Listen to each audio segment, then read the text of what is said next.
اچھا مجھے آپ یہ بتائیں کہ آج کل جو نے ایک نئی چیز بتائی جو ہمیں بھی نہیں سمجھ میں آئی ہے کہ ظہر میں اور عصر میں آپ لوگ قلت نہیں کرتے. تو وہ کہہ رہے تھے کہ وہ اس وجہ سے نہیں کرتے تھے کہ ان کو جس وقت نماز پڑھی جاتی تھی تو محلے کے جو چٹکے بدماش قسم کے لڑکے تھے ان کو وہاں پہ کھڑا کر دیا جاتا تھا اور وہ شور مچاتے تھے.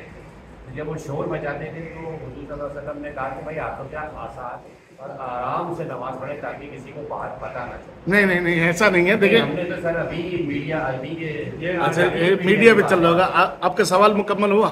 جی.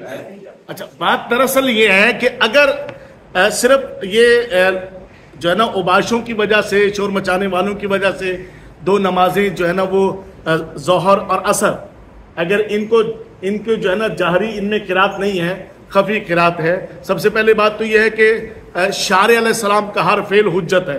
حضور علیہ الصلوۃ والسلام نے ان نمازوں کو خاموشی سے جو ہے وہ ادا فرمایا ہے تو ہمارے لیے وہی حجت ہے. رہی بات ان کی تو پھر دوسرا سوال یہ پیدا ہوتا ہے کہ اذان بلند آواز سے پھر ظہر اور عصر میں نہیں ہونی چاہیے.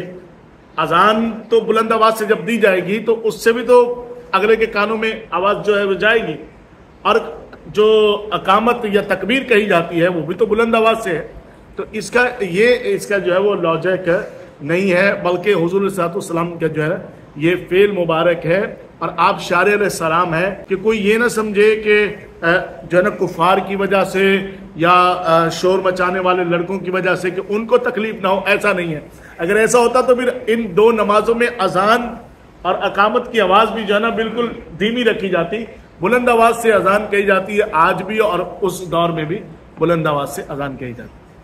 جی